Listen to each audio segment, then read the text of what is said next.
हमारा जो टॉपिक था मेमोरी का चल रहा था। इसमें हमने इसकी डेफिनेशन पढ़ ली है, कैरेक्टरिस्टिक्स पढ़ लिए हैं, टाइप्स पढ़ लिए हैं। तो आज हम इसके मेथड करेंगे कि एसटीएम की स्टडी हम कैसे कर सकते हैं, कि इसका टाइम पीरियड कितना है। तो थोड़ा सा यहाँ से देख लेते हैं कि जो सेंसरी मेमोरी है और जो आपकी एसटीएम है, इनमें डिफरेंस क्या है। पहला डिफरेंस तो ये है कि जिनको की स्टोरेज कैपेसिटी है वो दोनों की सीमित होती है। जो सेंसरी मेमोरी है वो सिर्फ 1 सेकंड के लिए स्टोर रहेगी, और जो आपकी एसटीएम है वो 20 से 30 सेकंड के लिए स्टोर रहेगी। और जो आपकी एसटीएम में जो इन्फॉर्मेशन आती है हम उसको कोडिंग के द्वारा, वर्बल के द्वारा, लिंग्विस्टिक के द्वारा, और क्या है आपका अकाउस्टिकली उसको स्टोर करते हैं। लेकिन जो आपका सेंसरी मेमोरी है उसमें सिर्फ हमारी जो सेंसेस आती हैं उसके द्वारा ही हम अपनी इंफॉर्मेशन को स्टोर कर पाते हैं। तो जो ये एवीएल स्टोरेज है इसको क्या बोलते हैं? ए से अकाउस्टिक, बी से वर्बल और एल से क्या है? लैंग्वेज। कि इन 3 तरीकों से हम मेमोरी को स्टोर करते हैं। फिर है कि जो आपका एसटीएम है उसमें जो इंफॉर्मेशन है वो लंबे समय के लिए बनी हुई होती है। तो इसमें हम विदाउट रिहर्सल के, विदाउट प्रैक्टिस के 30 सेकंड तक हमारे एसटीएम इंफॉर्मेशन स्टोर रहती है। और जबकि आपका जो सेंसरी मेमोरी है वह केवल 1 सेकंड से लेकर 10 सेकंड तक की इंफॉर्मेशन स्टोर कर पाता है। तो आपके जो सिलेबस में वो बताए गए हैं कि मेथड्स क्या है, कि हम किन मेथड्स के द्वारा ये पता कर सकते हैं कि एसटीएम कैसे काम करती है, एसटीएम कैसे स्टोर होती है। तो यहाँ पर डिफरेंट डिफरेंट 6 टोटल मेथड है, तो आज हम इनको डिस्कस करेंगे। पहला मेथड आपका है कि size of short term memory, कि शॉर्ट टर्म मेमोरी का साइज क्या होता है, कि कितनी, इसका स्पैन कितना है, इसका एरिया कितना है। तो इसमें जो मिलर है इसने सबसे पहले इसके साइज को लेकर एक स्टडी की थी।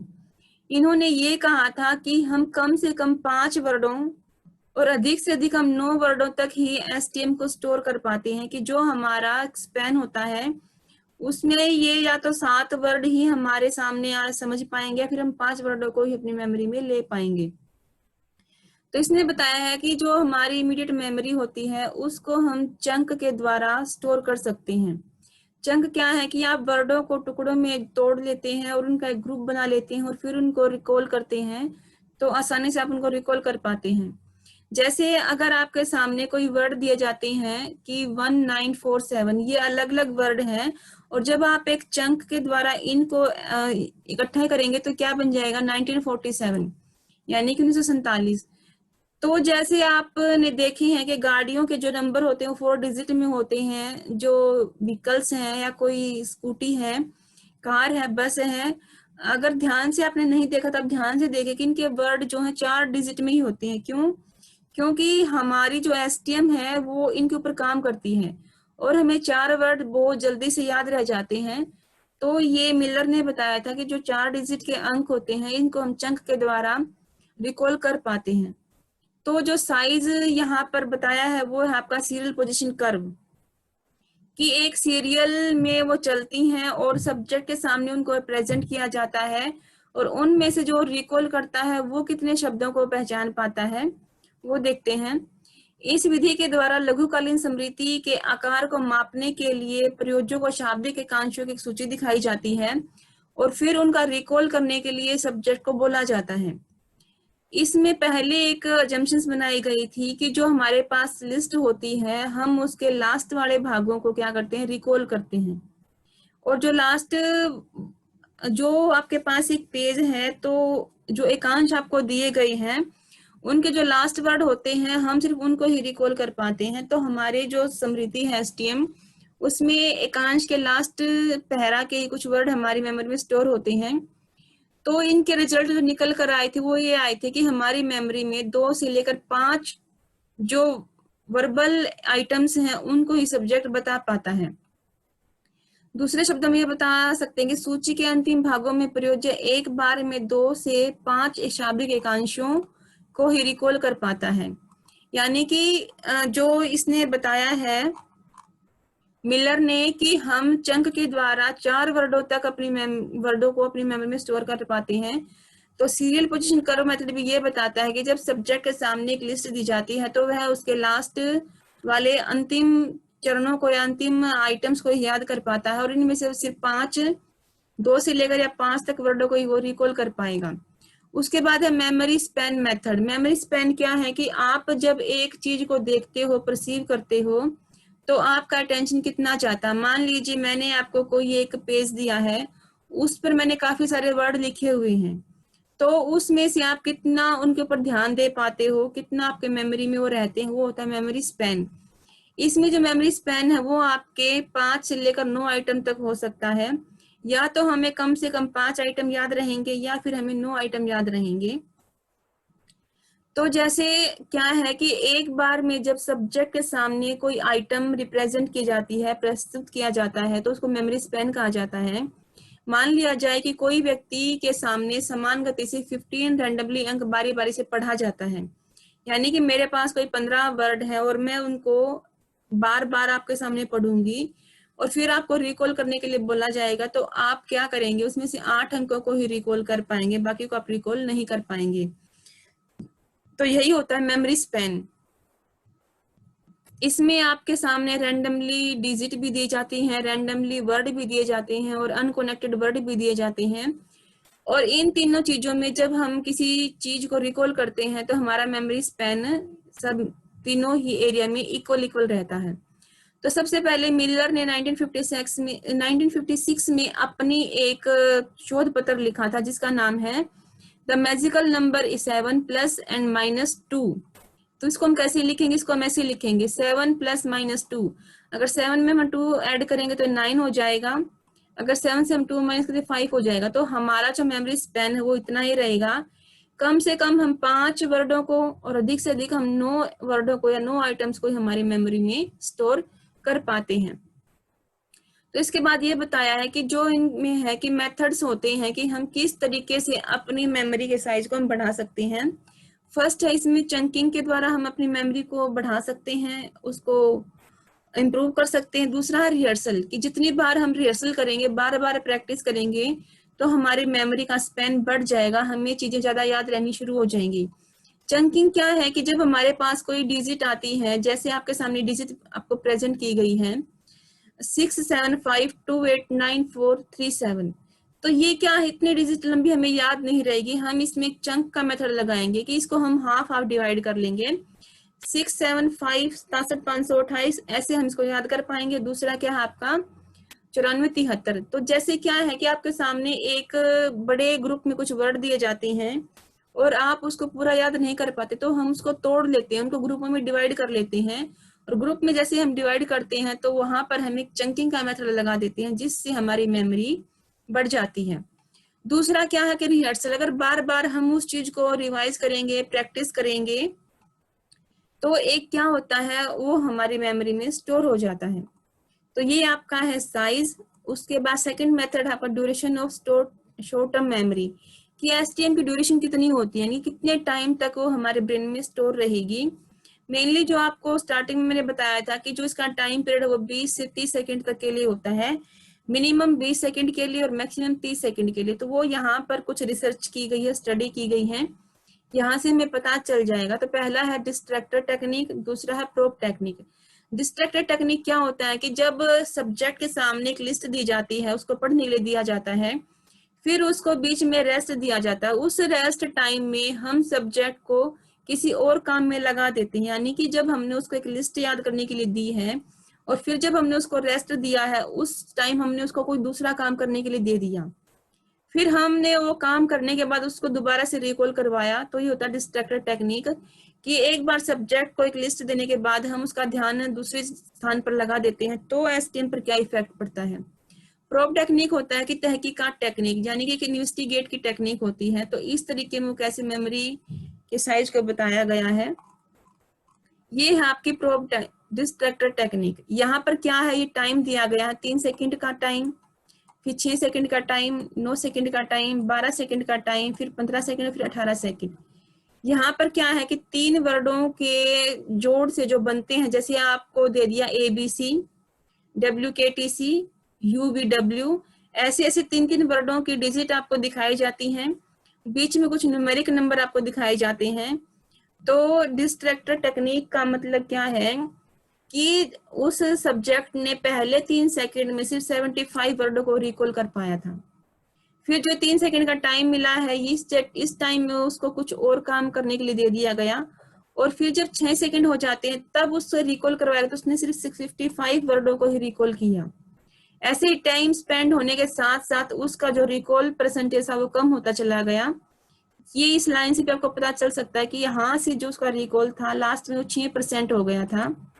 और जब उसके सामने टाइम कितना था, 18 सेकंड का, कि जब एक लिस्ट उसने याद कर ली थी, उसके 18 सेकंड के बाद वह कितनी चीजों को रिकॉल कर पाया, वह केवल 6% चीजों को रिकॉल कर पाया। तो यहाँ से ये टाइम निकल कर आता है कि जो एसटीएम का टाइम पीरियड है वो सिर्फ 18 सेकंड हो सकता है, अधिक से अधिक वो 30 सेकंड के लिए जा सकता है। तो जो डिस्ट्रैक्टेड टेक्निक है, इसका जो पब्लिशेंस था वो किसने किया था, ये ब्रिटिश मनोवैज्ञानिक थे जॉन ब्राउन, और साथ में 2 अमेरिकन मनोवैज्ञानिक थे, पैटरसन और पैटरसन। तो इस टेक्निक को डिस्ट्रैक्टेड टेक्निक के अलावा ब्राउन पैटरसन टेक्निक भी कहा गया है। इसमें सब्जेक्ट के सामने वर्बल यूनिट प्रेजेंट की जाती है, जिसमें कोई मीनिंगफुल वर्ड है, कोई आपका कॉन्स्टेंट वर्ड है, तो ये थोड़े थोड़े समय के लिए इसको दिखाए जाते हैं, और फिर एक टाइम इंटरवल उसको दिया जाता है। और टाइम इंटरवल जब उसको दिया जाता है रेस्ट करने के लिए, उसमें उसको रिवाइज के लिए काम नहीं दिया जाएगा, बल्कि उसको कुछ और काम में उसका ध्यान लगा दिया जाएगा। जैसे पहले मैं आप लोगों को अल्फाबेट देती हूँ कि आपको ये 6 अल्फाबेट है, जैसे ABCEFG DEF, ऐसे मैंने आपको दिए। और दूसरा, जब आपके पास टाइम एक इंटरवल था, उसमें मैंने कोई सॉन्ग आपको दे दिया आपको पढ़ने के लिए, फिर कोई कविता मैंने आपको पढ़ने के लिए दे दी। कविता पढ़ने के बाद जब 6 सेकंड का टाइम आया है, तब मैंने आपको ये बोला कि जो वर्ड मैंने आपको दिखाए थे उनको आप रिकॉल करो।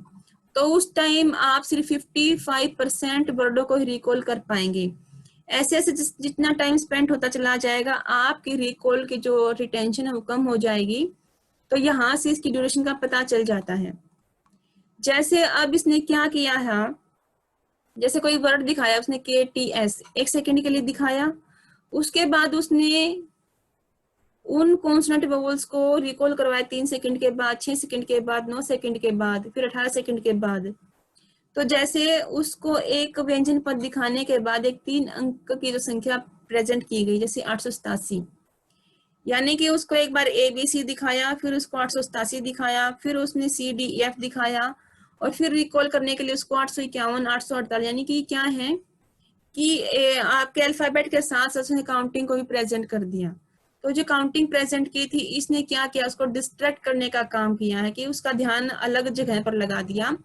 तो इस तरीके से जब 18 सेकंड का टाइम स्पेंड हो जाता है, तो वह सब्जेक्ट 6% वर्ड को रिकॉल कर पाता है। तो यहाँ से ये स्टडी निकल कर आई है कि जो आपका एसटीएम का टाइम पीरियड है वो 20 से 30 सेकंड के लिए ही होता है, कि बिना किसी रिहर्सल के, बिना किसी प्रैक्टिस के एसटीएम में जो इन्फॉर्मेशन स्टोर होती है वो केवल 30 सेकंड के लिए स्टोर की जा सकती है। उसके बाद है प्रोब टेक्निक। प्रोब टेक्निक क्या है, एक तहकीकात टेक्निक है कि हम कुछ काम करते हैं व्यक्ति के सामने और उसको एक क्यू दे देते हैं कि जो एक क्यू आपके सामने आएगा तो आपको इसको रिकॉल करना है। इस विधि के द्वारा जो एसटीएम की अवधि है उसका पता लगाने की कोशिश की जाती है। इस परिविधि में व्यक्ति को कुछ शाब्दिक एकांशों को 1-2 सेकंड के लिए दिखाया जाएगा, और फिर उसके बाद उसको एक प्रोब क्यू, प्रोब क्या है, क्यू का काम भी करता है, एक इन्वेस्टिगेशन का काम भी करता है। तो उसमें क्या है कि व्यक्ति को भी चीजें दिखाई जाएंगी, जैसे तहकीकात संकेत के उपस्थित होने के ठीक दाएं वाली इकाई को सब्जेक्ट को बताना होता है। जैसे आपके सामने प्रेजेंट किया गया 2, 4, 6, 8, 9, 7 और 5, ये अंक आपको एक साथ 1-2 सेकंड के लिए दिखाए गए हैं। उसके बाद एक वर्ड नो प्रेजेंट किया गया है। ये नो वर्ड क्या है, किस काम के लिए है, ये आपको प्रोब के लिए बताया गया है, क्यू के लिए बताया गया है। ऐसी परिस्थिति में उसे 100-7 को रिकॉल करना होगा। इस तरह से विभिन्न समय अंतरालों पर किसी भी इकाई का रिकॉल करवाया जाता है। यहाँ पर यह बताया गया है कि आपको एक वर्डों की लिस्ट दिखा दी जाएगी और उसके बाद आपको एक क्यू दिखाया जाएगा कि आपको 9 को रिकॉल करना है, फिर आपको 7 को रिकॉल करना है। तो यहाँ से उसके रिकॉल में भी कमी, 30 सेकंड के बाद रिकॉल में कमी आ जाती है। तो यहाँ से ये पता चला कि प्रोब टेक्निक और जो आपकी है डिस्ट्रैक्टर टेक्निक, इन दोनों टेक्निक में से आपका डिस्ट्रैक्टर टेक्निक काफी अच्छा है आपके एसटीएम की स्टडी के लिए। इसके बाद है आपका coding in short term memory, की हमारे ब्रेन में जो शॉर्ट टर्म मेमोरी जाती है वो कोड के रूप में जाती है, हम कोड से सीखते हैं। कोडिंग के लिए यहाँ पर 3 चीजें बताई गई हैं। पहला है आपका अकाउस्टिकली, कि हम साउंड को सुनकर इंफॉर्मेशन को हमारे ब्रेन में स्टोर करते हैं। दूसरा है आपका विजुअल, हम देख कर स्टोर करेंगे। तीसरा है आपका लैंग्वेज के आधार पर हम उसको स्टोर करेंगे। अकाउस्टिकली को बोलते हैं फोनोलॉजिकल कोडिंग। फोनोलॉजिकल कोडिंग, जैसे मैं आपको बोल रही हूँ और आप मुझे सुन रहे हो, इस तरीके से आपके ब्रेन में कितनी इंफॉर्मेशन स्टोर होंगी, वो होता है आपका फोनोलॉजिकल कोडिंग या फिर अकाउस्टिकली। इसके बारे में कैनोड, बाइक्रेन ने और बैडल ने स्टडी की थी और यहाँ पर यह बताया था कि जब एक सब्जेक्ट को कुछ 8 आइटम्स दिखाए जाते हैं, उसको 2 सेकंड के लिए अगर हम प्रेजेंट करेंगे तो व्यक्ति उसको अच्छे से रिकॉल कर पाएगा। अब जैसे उसने एक एग्जांपल यहाँ पर दिया है कि 5NF8G26Z, ये एक वर्ड दिखाया गया है और इसको देखने के बाद उसको रिकॉल करने के लिए कहा गया है। तो कई बार क्या होता है कि हम उसको अच्छे से रिकॉल नहीं कर पाते, जिनकी साउंड मैच हो जाती है तो हम उसकी जगह पर कोई दूसरा वर्ड उसको बोल देते हैं। जैसे जब व्यक्ति को ये चीजें दिख सुनाई गई, उसके बाद उसको रिकॉल करने के लिए कहा गया, तो उसने रिकॉल में क्या बताया कि जो झी की साउंड है, झी को रिकॉल नहीं कर पाया, झी की जगह उसने कुछ अलग वर्डों को यूज कर दिया, जैसे BCDEPTV, क्योंकि झी की जो साउंड है वो इन साउंडों से मेल खाती है। तो यहाँ पर बैडली का जो स्टडी थी काफी एक रोल अच्छा से ने प्ले किया था। तो यहाँ पर ये जो अकाउस्टिकली टेक्निक है, फोनोलॉजिकल टेक्निक है, ये आपको क्या बताती है कि जिन वर्डों की साउंड या प्रोनाउंसिएशन सेम रहेगी, उनका रिकॉल व्यक्ति कम कर पाएगा। एक दूसरी बात यह है कि जिन वर्डों की प्रोनाउंसिएशन साउंड अलग अलग रहेगी और इनका मीनिंग सेम रहेगा, वह उन वर्डों को अधिक रिकॉल कर पाता है। जैसे है cat, rat, mat, map, cap, इन सभी वर्डों का जो मीनिंग है वो अलग है, लेकिन जो इनकी प्रोनाउंसिएशन है, जो साउंड है, वो सेम है। तो जिन वर्डों की साउंड सेम होती है, मीनिंग उनका अलग अलग होता है, तो ये चीजें एसटीएम में कम टाइम के लिए स्टोर होती हैं। और जिन वर्डों का प्रोनाउंसिएशन अलग अलग, जैसे ग्रेट, लार्ज, बिग, हाई, इन चारों वर्डों का मीनिंग क्या है, एक बहुत बड़ी संख्या है, एक बहुत बड़ा एरिया है, लेकिन इनकी प्रोनाउंसिएशन में तो डिफरेंस है, साउंड में डिफरेंस है। तो अकाउस्टिकली टेक्निक ये बताती है कि जिन वर्डों की साउंड सेम रहेगी और मीनिंग अलग अलग रहेगा, उन वर्डों को रिकॉल में टाइम लगेगा, लेकिन जिन वर्डों की साउंड अलग अलग है लेकिन उनका मीनिंग सेम रहेगा, तो उनको हम अच्छे से रिकॉल कर पाएंगे। दूसरा है सिमेंटिक कोडिंग। सिमेंटिक कोडिंग क्या है कि हम उसको अर्थ के आधार पर शब्दों को एसटीएम में स्टोर कर लेते हैं। जैसे इसमें बताया है कि जब एसटीएम में शब्दों को एक अर्थपूर्ण तरीके से स्टोर कर लिया जाता है, यानी क्योंकि पुराने शब्द व्यक्ति जिसे पहले सीख चुका है, उन नए सीखने वाले शब्दों के संचय में बाधा पहुंचाती हैं। जैसे कोई चीज आपने पहले सीख ली और उसके बाद आपको कुछ नई चीजें दिखाई गई है, नई चीजें आपको सिखाई गई हैं और उनके अर्थ में समानता है, तो हम क्या करते हैं, उनको एक सीमेंटिक कोडिंग के रूप में हमारी मेमोरी में एसटीएम में स्टोर कर लेते हैं। तो यहाँ ये कहा गया है कि एसटीएम में जो इन्फॉर्मेशन स्टोर होंगी वो किस तरीके से होंगी, अकाउस्टिकली होंगी, सीमेंटिक कोड के द्वारा होंगी। तीसरा है विजुअल कोडिंग के द्वारा, कि जब हमारे सामने कोई चीजें विजुअल में, पिक्चर्स में अगर रिप्रेजेंट की जाएंगी तो हम उसको अच्छे से अपनी मेमोरी में स्टोर कर लेंगे। यहाँ पर पोजनर और केले ने स्टडी की है, एक रिसर्च की, और ये बताया था कि जैसे सब्जेक्ट के सामने हम कैपिटल ए और स्मॉल ए, फिर कैपिटल ए, कैपिटल बी, फिर small capital A, capital B, ऐसे उसको रिप्रेजेंट करेंगे तो इन चीजों को वो अच्छे से समझ पाएगा। अगर इन चीजों में 1.5 सेकेंड का टाइम गैप कम रहता है तो वह उसकी रिस्पॉन्स हाँ के अनुसार करेगा। अगर टाइम पीरियड 1.5 सेकेंड से अधिक हो जाता है